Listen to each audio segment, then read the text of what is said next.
Eh, Buenos días, hoy es 26 de abril de 2021. Yo toco el capítulo número 7, El señuelo.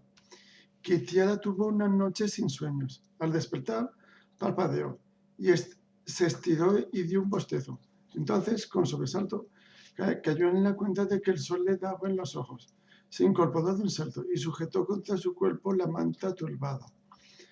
Era la última en despertar. Ladison, que ataba algo a su caballo, la miró con sorna. Tristón, que estaba montado en la mula con las bolsas hechas y sartenes, parecía estar más alerta y resuelto que en los últimos días.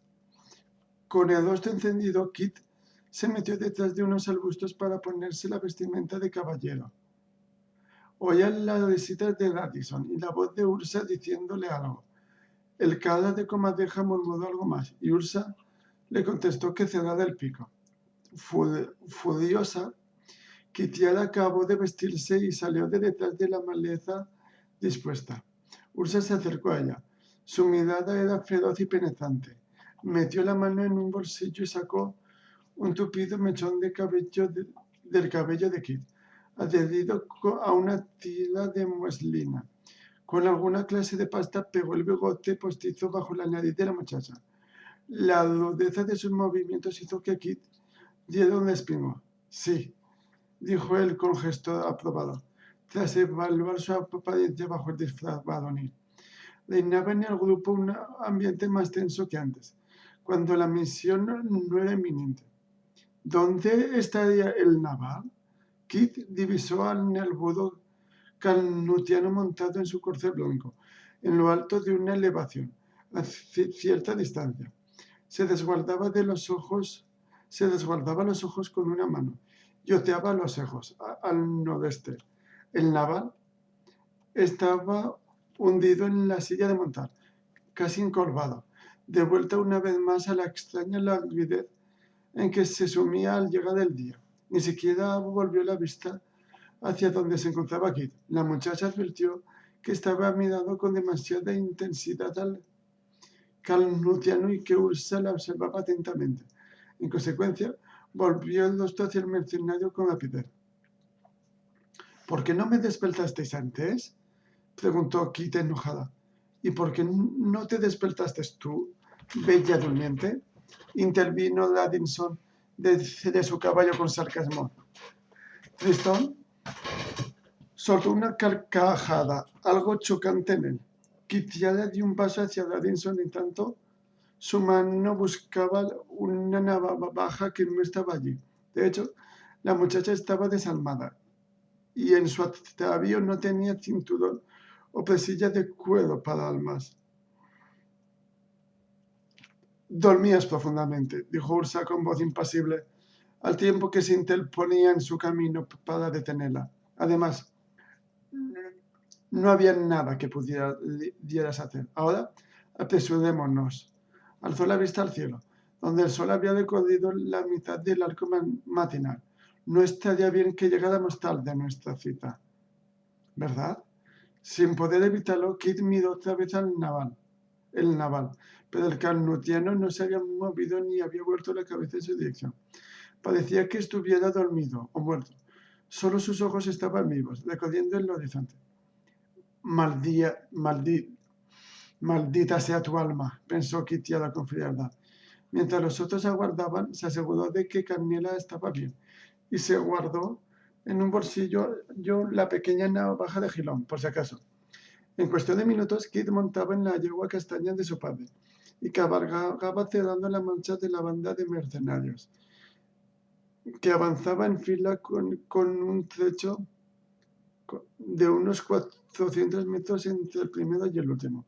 El naval iba muy adelantado, a la cabeza del grupo, todavía hundido en la silla y sin volver la vista atrás ni una sola vez. Cabalgaron sin descanso y a buen ritmo durante una hora, más o menos. Y llegaron a un terreno rocoso y empinado que se internaba en las montañas de la muralla del este. Kitiara calculó que se encontraban a una hora de distancia de Pozo de Plata y que la calzada que divisaban de vez en cuando abajo y a su derecha era la principal por la que se tardaban varios días en recorrer el sinuoso perímetro de esta estribación de la cordillera. Nunca había llegado tan al norte, pero lo sabía por algunos de los mapas que había visto que Pozo de Plata estaba al pie de la sierra que más adelante era infranqueable, salvo en ciertos puntos específicos. Tras cabalgado dato entraron en un laberinto de gargantas y barrancos. Se aproximaron más a la calzada principal y entonces, más adelante, el naval hizo una señal. Apuntó hacia el este, desmontó, ató su caballo y se perdió entre las peñas. Radisson y Tristón cabalgaron hasta llegar cerca del corcel de El Naval. Y allí aguardaron. Cuando Quitiada empezó también a avanzar, Ursa agarró las riendas de la yegua y señaló a lo alto y a sus espaldas hacia una inclinada pendiente. Allá iba, dijo, haciendo que su caballo gris diera media vuelta y dirigiéndose directamente a lo alto del escarpado. Kit lo siguió durante varios minutos. Ursa continuó hacia el este, seguido de cerca por Quitiada, hasta que llegaron a una cornisa que se proyectaba sobre el área y desde la que se tenía una buena vista en un punto donde la calzada principal trazaba un sinuoso recodo entre las rocas. Kit ya no veía a El Naval, ni su caballo, ni tampoco a sus otros dos compañeros. Ursa le indicó con un gesto que hiciera el menor ruido posible. El hombre ató a su caballo y avanzó a gatas hacia el borde de la condesa. Siguiendo su ejemplo, Quitiada gateó despacio hasta que ambos se asomaron al saliente. Abajo no se veía un alma. Ursa le indicó el silencio que lo siguiera de vuelta a su posición anterior. Los dos retrocedieron hasta llegar cerca de los caballos. Este es tu puesto, dijo Ursa en voz baja. Aquí es donde tendrás que... En pocas palabras, Ursa la puso al corriente de su parte del plan. En el plan, Quitiada no había superado todavía la humillación de la mañana y su rostro mostraba resentimiento mientras escuchaba atenta. Aunque ahora ya sabía cuál era su cometido en el plan. Nadie se había molestado en aclararle cuál sería su parte del botín una vez que todo hubiera acabado, ni tampoco de qué se trataba exactamente el asunto. El naval le había dicho la noche anterior que hiciera su parte y no se preocupara por lo demás, pero la muchacha ya estaba harta de que la excluyeran de todas las decisiones importantes. ¿Y si algo va mal?, le preguntó a Ursa. ¿Y si tengo que ayudaros o descartaros? El semblante del hombre aparecía más tenso que nunca, y ahora que estaba tan próximo el momento de la acción, se había mostrado irónico y guasón cuando se habían conocido, pero no quedaba ni rastro de esa actitud en su expresión inflexible de ahora. Si algo va mal, espetó con sequedad, te das a la fuga. Tienes un trabajo sencillo, hacer tu papel y no dejarte coger. Mantente a distancia de tus perseguidores y que no te vean bien. Luego das media vuelta y te reúnes con nosotros. Esa es toda tu labor. Con que la hagas bien, habrás cumplido con tu parte. Kit guardó silencio con los labios prietos. Si algo va mal, añadió Ursa, recuerda que no nos conoces y que nunca has estado aquí. Dicho esto, le dio una palmada en el brazo y montó en su caballo. Hizo que el animal diera media vuelta y luego comido sobre el hombro de la muchacha. Su expresión se relajó y por un instante en los ojos oscuros del hombre hubo una vislumbre de la antigua Ursa, un atisbo cordial y afectivo. Suerte, deseó a Kit. Agitó la mano en señal de despedida y azuzó al caballo. Pasó otra hora. A esta altitud había pocos árboles que proporcionaran sombra quiteada. La luz del sol que se reflejaba en las rocas era cegadora, y el calor resultaba casi palpable. Los únicos sonidos que oía Quitiada eran los que hacían de vez en cuando los pájaros y otros animales. Llevaba tanto tiempo mirando hacia abajo con los ojos fijos, en el punto donde la calzada había el recodo, que la vista empezaba a ponérsele borrosa y con puntitos. Tenía la sensación de encontrarse en medio de una ventisca, rodeada de una blancura vacía de todo color. Lo que más deseaba en ese momento era cerrar los ojos, tumbarse y dormir, pero recordó lo que el naval y Ursa le habían dicho. Tenía que mantenerse alerta y cumplir con su parte. Entonces oyó unos ruidos que se aproximaban y de inmediato se aplastó contra el suelo. En tensión, Kit se arrimó al borde del saliente hasta asomarse al precipicio. Desde luego nadie la divisaría, con el brillante sol en la cara, pero de todas formas no quiso correr ningún riesgo y se mantuvo agachada. Desde su posición veía un tramo de la calzada de guijarros. Surgía entre las descollantes peñas, continuaba varios cientos de metros y volvía a desaparecer entre la roca para, una vez más, aparecer ondulante a plena vista. Vigiló atenta el primer tramo de la calzada, pues sabía que Ursa y sus mercenarios aguardaban detrás del muro de rocas que ocultaba el estrecho recodo segundo. De forma inesperada, un hombre a caballo apareció al final de la calzada.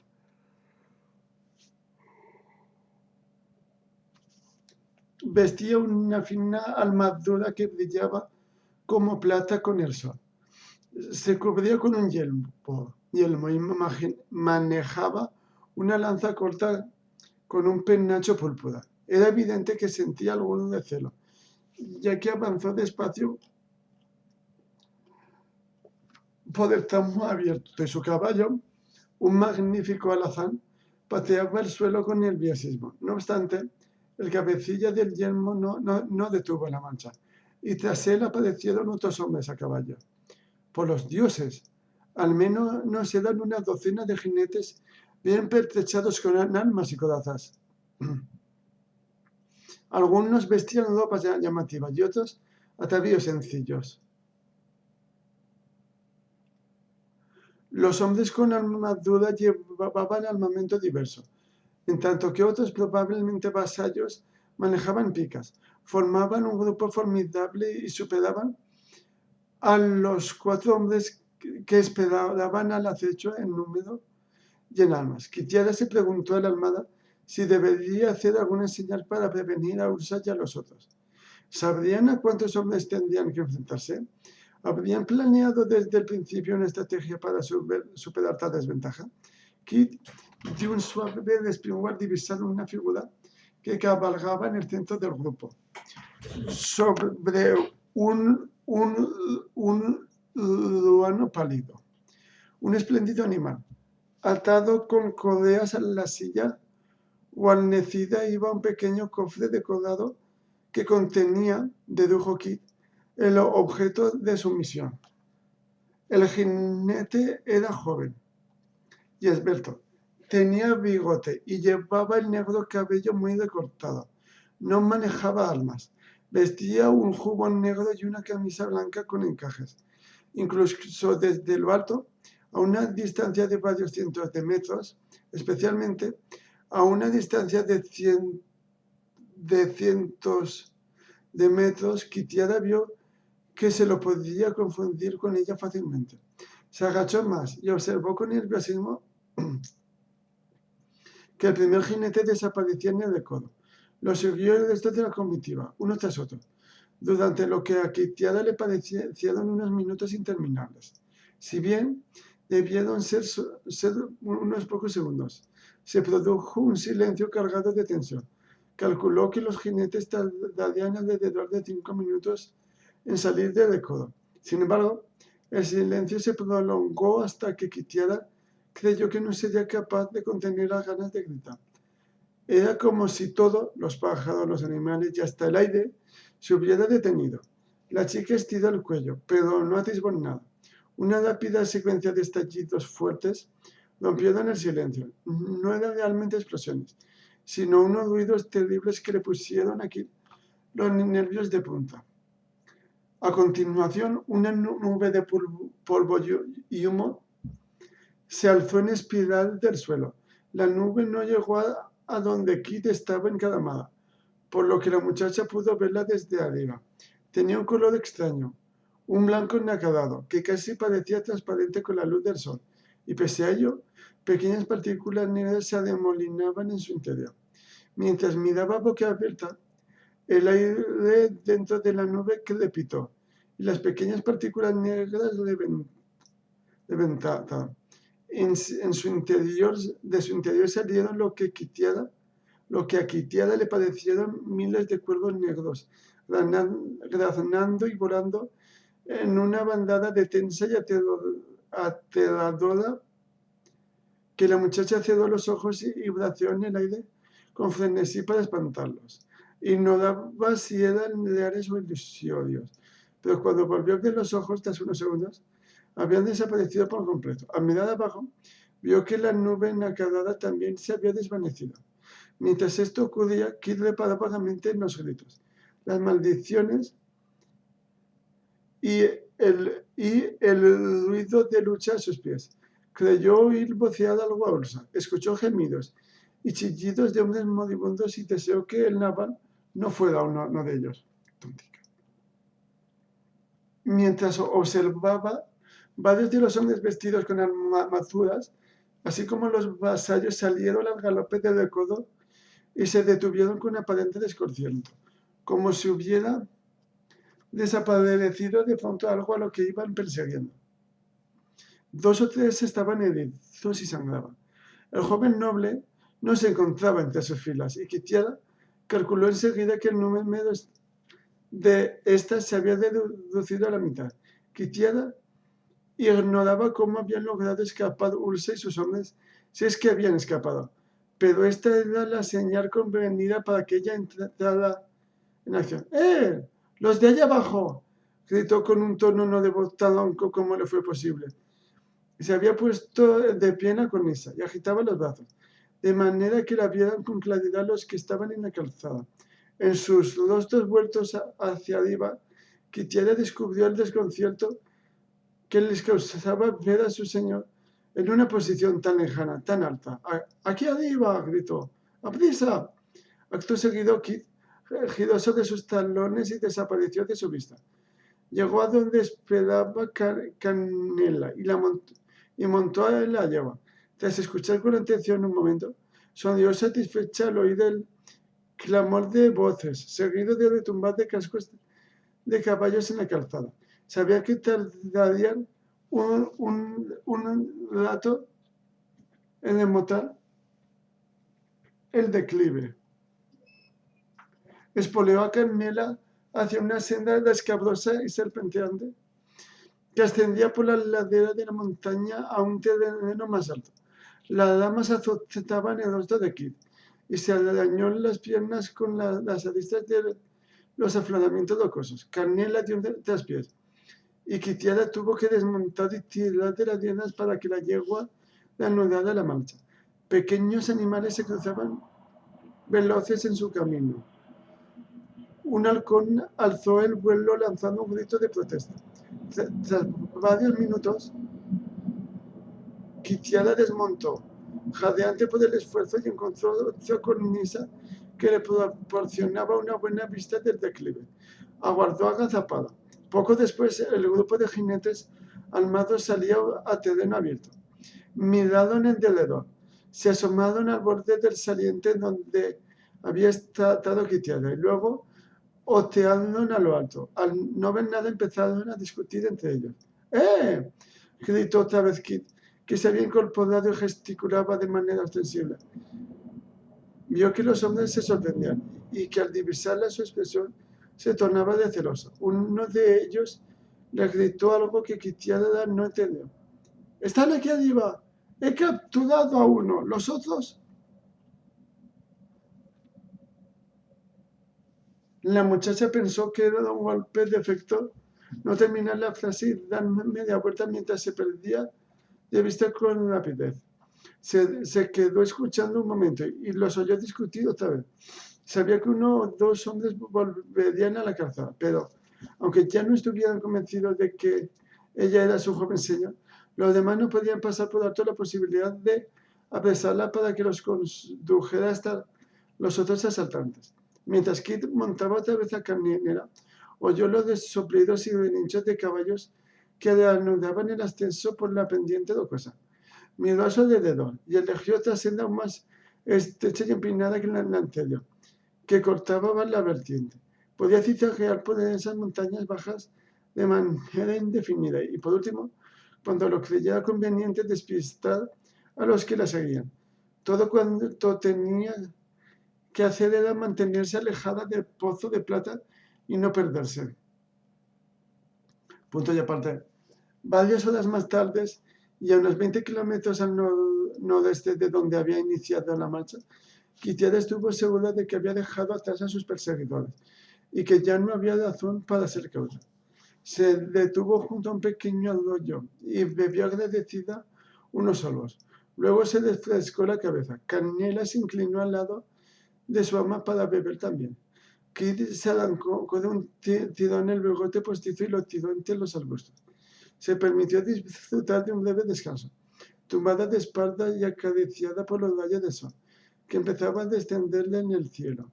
La muchacha calculó que tenía 2 horas de cabalgada hasta llegar al punto de reunión, es decir, bastante antes de que se hiciera de noche. En efecto, unas 2 horas más tarde, Quitiada se acercaba al lugar donde habían acampado la noche anterior. Se aferraba a la silla de montar, dolorida y cansada, mucho más agotada de lo que esperaba encontrarse. Canela tampoco se movía con la misma soltura y avanzaba a paso lento por el sendero del bosque.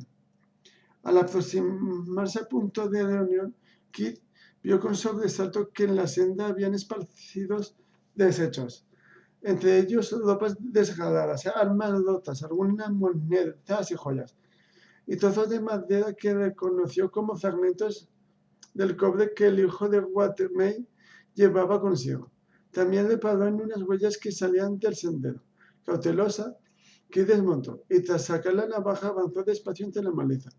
Vio que las ramas y los arbustos estaban pisoteados y que el rastro penetraba en la espesura. Quitiada tuvo que agacharse para seguir las huellas. Faltaba poco para que anocheciera, pero la muchacha estaba otra vez con todos los sentidos alerta, lista para cualquier contingencia. Por fin, llegó junto a una figura despatarrada boca abajo en el suelo, como si la hubieran derribado en plena carrera, pero con tanta violencia que jamás volvería a levantarse. Desconcertada, se detuvo para echar una ojeada alrededor, pero no vio ni oyó nada.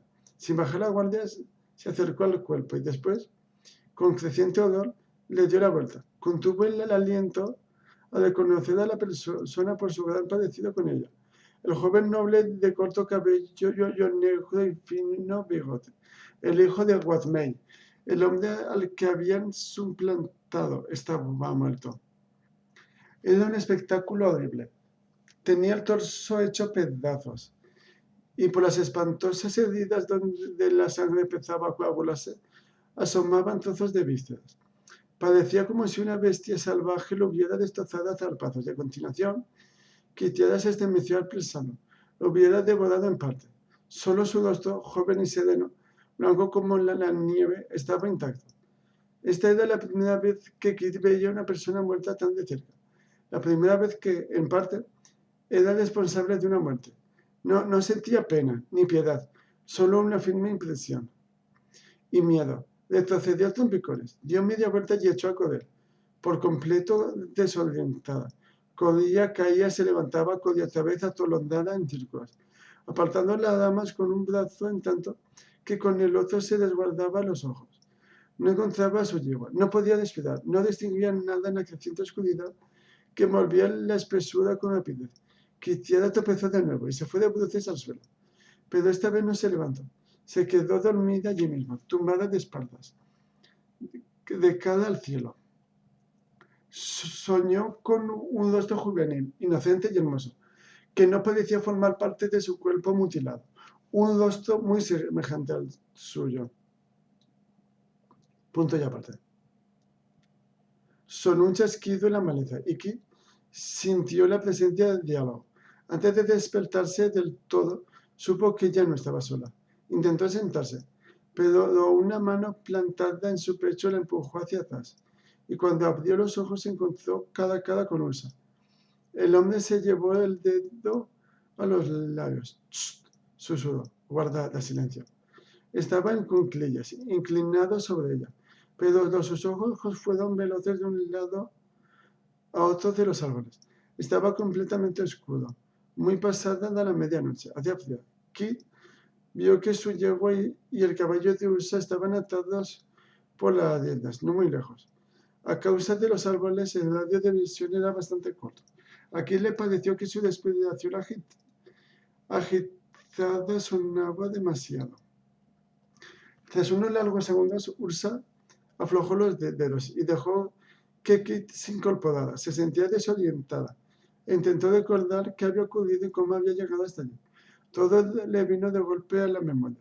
La emboscada, el señuelo, la huida, el regreso y el hallazgo del cuerpo mutilado del joven noble. Aunque probablemente solo había dormido unas pocas horas, Kit había recobrado las fuerzas. Ya no estaba asustada. De hecho, se sentía bastante segura de sí misma. Mientras echaba un vistazo en alrededor, buscando al resto del grupo, Ursa se incorporó y empezó a preparar una pequeña hoguera. Kit vio que se encontraba en una somera hondonada flanqueada por peñas y maleza. Un buen escondrijo.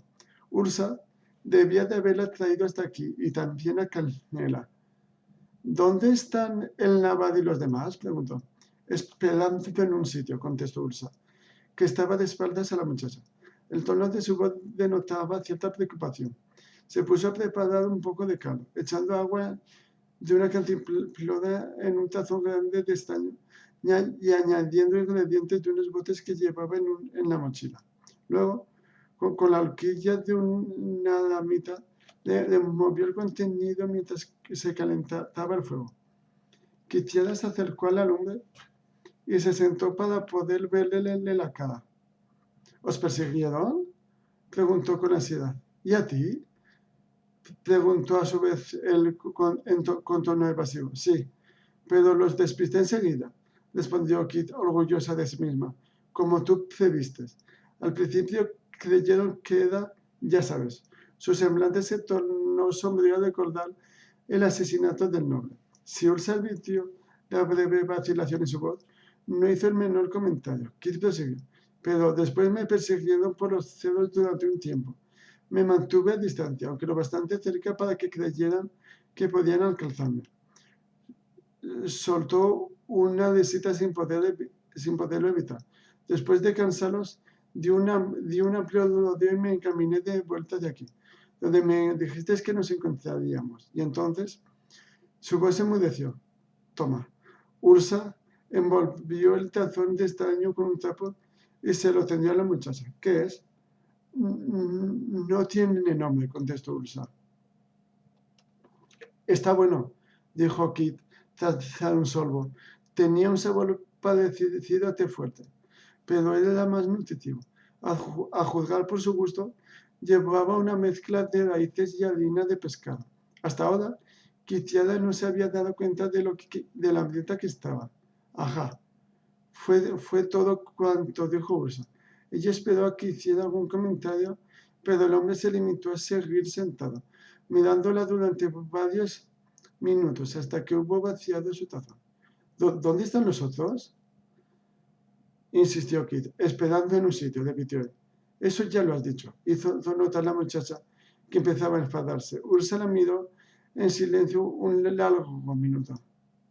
No van a venir, declaró por último, y yo me marcharé dentro de poco. ¿Qué quieres decir?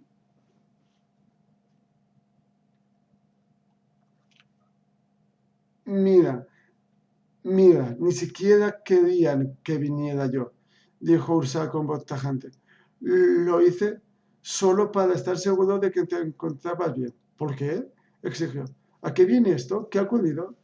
De nuevo la contempló largo rato. Luego se incorporó y empezó a pasear antes de volverse hacia ella. Supongo que tienes derecho a saberlo, dijo. ¿Saber qué? Ursa tomó asiento otra vez y observó su reacción. Los enanos de Pozo de Plata están construyendo una calzada de montaña. La escolta que saltamos transportaba el salario de medio año para pagarles el trabajo por adelantado. 50 enanos y algunos humanos.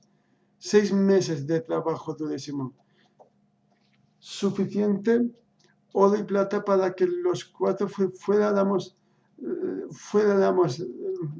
ricos durante 10, tal vez 20 años. Los 5, rectificó ella concisa. El hombre pasó por alto su comentario.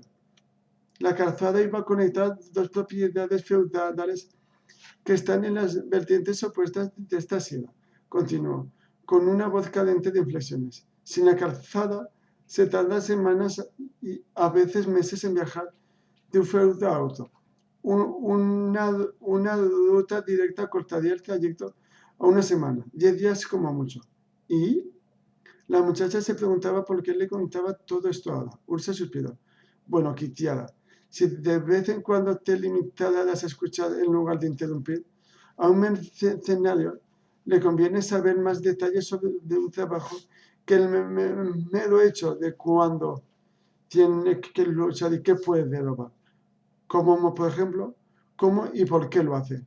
¿Por qué estos 2 feudos necesitaban una calzada directa a tan alto costo? ¿Y qué pintábamos nosotros en ese plan?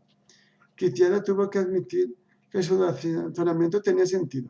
Suavizó el tono de su voz. De acuerdo, dijo, sintiendo crecer su curiosidad. Continúa. A un lado de la montaña vive un rico viticultor, cuyos campos los cultivan minotauros, capturados en guerras extranjeras. Al viticultor se le conoce como Lord Mantilla, aunque tiene tanto de noble como yo de bastardos silvanesti. Como yo de bardos silvanesti. Ha comprado los minotauros a altos precios, en subastas de esclavas. Este viticultor tiene una hija, llamada Luz, quien durante un viaje para asistir a una de esas subastas, conoció a un joven noble del que se enamoró. Este joven noble vive al otro lado de las montañas. Su padre es un orgulloso señor cuya familia ha gobernado una amplia extensión de terreno de estos alrededores durante generaciones y cuyo hijo es su joya más preciada. Es un verdadero noble. Un antiguo caballero de Solamnia llamado Hadmei. Entiendo, dijo Kitiara, con los ojos muy abiertos, aunque en realidad no entendían nada. Este largo relato le recordaba las historias que su padre acostumbraba a contarle y a las que recurría para que se quedara dormida. Pero ahora no sentía ni pizca de sueño y estaba segura de que Ursa se dirigía al desenlace de la historia. No, no lo entiendes, le dijo, aunque en un tono más amable que el de antes. Todavía no. El viticultor había trabajado para el noble en sus años mozos, pero muy mal pagado, y también fue acusado de robar comestibles de la mansión. Se marchó, furioso y resentido, y llegó al otro lado de la sierra, donde empezó una nueva vida e hizo fortuna. No soportaba la idea de que su hija contrajera matrimonio con el vástago de su enemigo, y en consecuencia deseaba más que nada en este mundo que se rompiera el acuerdo matrimonial. Sin embargo, tenía que hacerlo de manera que su hija no sospechara que él estaba implicado en el asunto, porque esta está duda y habría insistido en casarse aún en contra de la voluntad de su padre. Musitó Kit. Las piezas del rompecabezas empezaban a encajar en su sitio. Resulta que Radisson tiene un hermano que es juglar de la familia Matilda. Se le pidió que se pusiera en contacto con un grupo de mercenarios, quienes debían apoderarse de la nómina y así detener el progreso de la calzada de montaña, cuya construcción era parte del acuerdo matrimonial. Tal era el valor de la nómina que el caballero no podía financiar la calzada otra vez, hasta pasado mucho tiempo, o quizá nunca. Los enanos dejarían de trabajar cuando se enteraran de robo, y ninguna otra cuadrilla respetable de constructores cometería el error de hacerse cargo de la obra. Y sin calzada no habría matrimonio. ¿Os apoderasteis de la nómina? Preguntó Kitiada un poco confusa. Sí, contestó Ursa con gesto ceñudo. 3 de sus hombres murieron, pero nosotros ni siquiera resultamos heridos. Nos las ingeniamos para capturar al hijo del noble y darnos a la fuga aprovechando la humareda mágica que Tristón urdió. Después, tú atrajiste al resto de los guardias en una maniobra de diversión que los condujo en dirección contraria. Todo salió como estaba planeado. ¿Y entonces por qué no lo estamos planeando? ¿Qué ocurre? Algo con lo que no habíamos contado, respondió Ursa, torciendo la boca en un gesto agrio. El cofre de la nómina estaba protegido con un conjuro y no podíamos abrirlo. Tristón probó todo lo que se le ocurrió, pero su magia es muy limitada, más en la categoría del ilusionista que de verdadero poder. Tratamos por todos los medios de convencer a Beck, el hijo del noble, para que nos dijera el secreto del conjuro. Pero Beck Wedmey resultó ser un estúpido arrogante que no solo no quiso revelarnos nada, sino que no dejaba de zaherirnos con sus planes de cancelarnos y ejecutarnos. Ursa se había puesto de pie, de espalda, das aquí. Su voz sonaba susurrante por la tensión. Vi el cuerpo, dijo la muchacha en voz baja.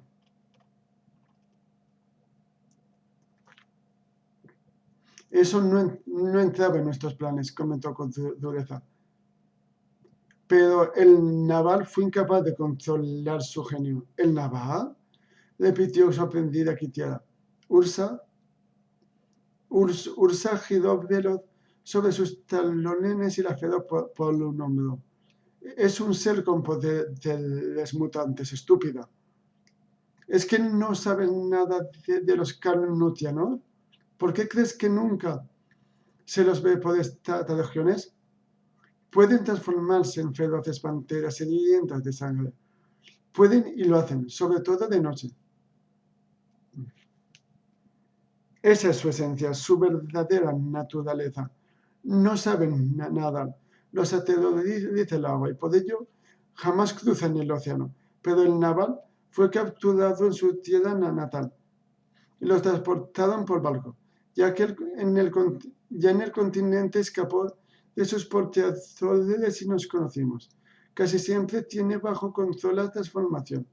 Es un buen compañero, pero a veces ocurre que se impone su otra naturaleza.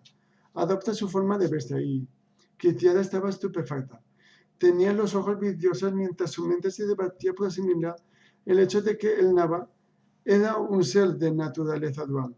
Aquello explicaba la extraña dicotomía entre su comportamiento durante el día y la noche. El naval se exasperó tanto que ante nuestros ojos se transformó y atacó a Beck, continuó Ursa. Lo hizo trizas y lo devoró. Fue increíble. Jamás había presenciado algo semejante. Todo acabó antes de que se nos ocurriera qué hacer para detenerlo. Tampoco estoy seguro de que hubiéramos podido hacer nada para evitarlo. La voz de Ursa estaba estrangulada y el hombre tuvo que hacer una pausa. Lo más chocante es que el conjuro que protegía el cofre se rompió. Fuera lo que fuese, estaba vinculado con la vida de Beck. Al morir él, el hechizo desapareció. Lo abrimos, nos apoderamos de la plata y el oro y oímos de aquel escenario de pesadilla tan deprisa como fue posible. Kitiada reflexionaba en silencio. Ahora comprendía. ¿Y el naval? Ursa se volvió hacia ella con brusquedad. Olvídate de él, dijo, mirándola con ferocidad. El naval huyó. Fuimos en pos de él. Y cuando lo alcanzamos, era otra vez humano. No te preocupes por el naval. Te comportas como una yegua enamoradiza. Esto no tiene nada que ver con el amor, declaró Kit, al tiempo que se incorporaba con vehemencia, de manera que se puso cara a cara con Ursa. Él la miró con fijeza a los ojos. La muchacha no se amilano. Tras un instante, Ursa se apartó un paso y tomó asiento. El naval se encuentra bien, dijo con voz más calmada. Me están esperando a unos kilómetros de distancia. Ninguno de ellos quería correr el riesgo de regresar al punto acordado para encontrarnos contigo. Fantástico, le sopló Kitiada mientras se sentaba otra vez. Así que soy la única que todavía piensa que formo parte del grupo. Yo he regresado, replicó Ursa, circunspecto. Sus ojos se alzaron buscando los de la muchacha, que hizo una leve inclinación con la cabeza en un gesto de agradecimiento. Sobrevino un silencio durante el cual los dos se miraron, separados por el pequeño fuego y rodeados por la oscuridad. Aún así, es un mal asunto, añadió el hombre con tono significativo. Nadie nos dijo que matáramos a Beck. Watmey pondrá precio a nuestras cabezas, y no estoy seguro de cómo reaccionará Matilda ante la noticia. Si es listo, no hará ni dirá nada. Detesta el linaje Watmey, pero el asunto podría volverse contra él. Además, lo que hizo el naval apunta a la existencia de un canutiano entre los asaltantes y compromete a cualquiera que lo acompañe. Y bien, que estoy seguro de que lo mejor para nosotros es separarnos durante un tiempo, alejarnos lo más posible de estos contornos y permanecer escondidos, dejar pasar el tiempo, ver qué pasa. Kitiara se quedó pensativa un momento. Muy bien, dijo después, dame mi parte. De todas formas, solo tenía intención de unirme al grupo para este asunto. No lo entiendes. Ursa se incorporó. Fue hacia su caballo y jugueteó con las riendas y la silla. Luego se volvió hacia la muchacha. Nunca fuiste uno de nosotros. Solo te utilizamos para facilitarnos el plan. Al ocupar el puesto de Addison, él podía ayudarnos en el ataque. No tendrás parte del botín. ¿Qué? Que se incorporó de un salto y se abalanzó sobre el hombro, a la vez que sacaba su navaja. Pero Ursa fue aún más rápido y la agarró por la muñeca. Se la dobló hasta que la hoja estuvo muy cerca de la cara de Kitiara y con la otra mano le propinó una bofetada. Luego quitó el alma con los que queda y la apartó de un empeño. No me permitirían que te diera una parte, dijo, casi como disculpándose, aunque quisiera hacerlo. El gesto de Kitiara era de absoluta cólera. Hizo otro amago en dirección a Ursa, pero el hombre la amenazó con la navaja y la muchacha tuvo que retroceder. Al menos regresé, dijo con los dientes apretados. Volví para comprobar que estabas bien. Los otros querían marcharse de inmediato. Muchas gracias por nada, replicó Kit, escupiendo prácticamente las palabras. Miró alrededor en busca de otra alma, algo que pudiera coger y alojarle, cualquier cosa, pero no había nada cerca. Ursa la observó unos segundos, hasta convencerse de que la muchacha no tenía recursos contra él. Después se volvió hacia el caballo, desató un bulto grande que estaba envuelto en su trozo de lona y lo arrojó a los pies de Kit. ¿Qué es eso?, preguntó ella con desdén. Ábrelo. No sin preocupación. Kit se agachó, desató las cuerdas y desenrolló el paquete, dejando a la vista una espada enfundada en una vaina de cuero despojado. Extrajo el arma. Era una espada corta, de empuñadura de hueso, hoja gruesa y cincelada, y la guarnición y el pomo adornados con pequeñas gemas relucientes. Era una pieza magnífica, la mejor que jamás había tenido en sus manos. Es para ti, dijo Ursa. Su valor iguala al de un buen caballo. ¿Por qué me la das?, preguntó desconfiada Kit. Es la espada de Beck, contestó Ursa con tono práctico. Obviamente se trata de un objeto muy personal, muy significativo. Tal vez sea una herencia. Lo único que podíamos hacer con ella era enterrarla.